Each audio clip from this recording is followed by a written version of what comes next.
২৪ জুলাই আগস্টে সংঘটিত মানবতাবিরোধী অপরাধের মামলায় পতিত আওয়ামী লীগের সাধারণ সম্পাদক ওবায়দুল কাদের, ছাত্রলীগ সভাপতি সাদ্দাম সহ ৭ জনের বিরুদ্ধে আনুষ্ঠানিক অভিযোগ গঠনের বিষয়ে শুনানি আজ।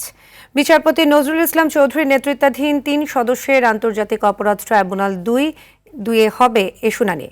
একই ট্রাইব্যুনালে জুলাই আন্দোলনে সাভারের আশুলিয়ায় ৬ মরদেহ পোড়ানো সহ ৭ জনকে হত্যা মামলায় সাফাই সাক্ষ্য গ্রহণ আজ।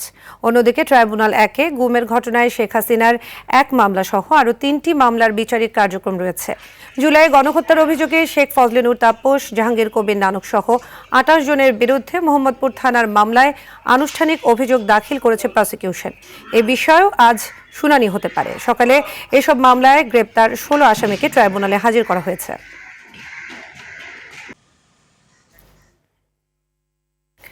এ বিষয়ে আরও জানাতে আন্তর্জাতিক অপরাধ ট্রাইব্যুনাল থেকে যুক্ত হচ্ছেন জিএম মাহমুদ। মাহমুদ, বিচার কাজ শুরু হয়েছে কিনা জানাবেন, সেই সাথে আজ কি কি কার্যক্রম হতে পারে বিস্তারিত জানাবেন।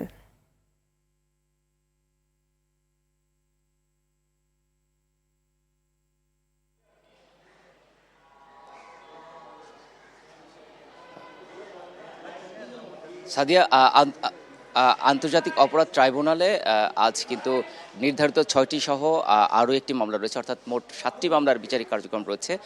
এর মধ্যে ট্রাইব্যুনাল ২-এ একটি মামলার কার্যক্রম শুরু হয়ে গেছে, যেটি সাভারের আশুলিয়ায় ৬ লাশ পোড়ানো সহ ৭ জনকে হত্যা মামলার সাফাই সাক্ষ্য গ্রহণ চলছে। এটি আজ তৃতীয় দিনের মতো সাফাই সাক্ষ্য গ্রহণ। এই সাফাই সাক্ষ্য গ্রহণ শেষ হলে এই মামলার যুক্তিতর্ক উপস্থাপন শুরু হবে এবং যুক্তিতর্ক উপস্থাপন শেষে রায়ের দিন নির্ধারিত হয়ে কিন্তু মামলার কার্যক্রম শেষ হবে। এছাড়াও এই ট্রাইব্যুনালে আজকে আরও একটি গুরুত্বপূর্ণ মামলা রয়েছে, সেটা হচ্ছে জুলাই আন্দোলনের মানবতাবিরোধী অপরাধে কার্যক্রম নিষিদ্ধ আওয়ামী লীগের সাধারণ সম্পাদক ওবায়দুল কাদের সহ এই মামলায় ৭ জনের বিরুদ্ধে একটি আনুষ্ঠানিক অভিযোগ গঠন হয়েছে। সেই অভিযোগ গঠনের বিষয়ে কিন্তু আজ শুনানি হবে।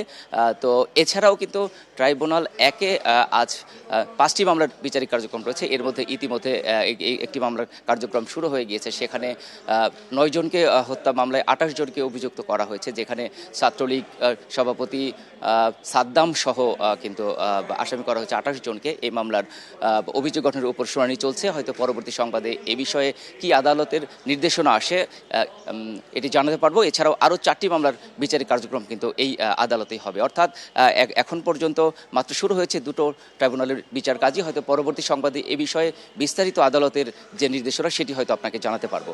তো আপাতত আমার কাছে আন্তর্জাতিক অপরাধ ট্রাইব্যুনাল থেকে এই ছিল সর্বশেষ তথ্য। ধন্যবাদ মাহমুদ।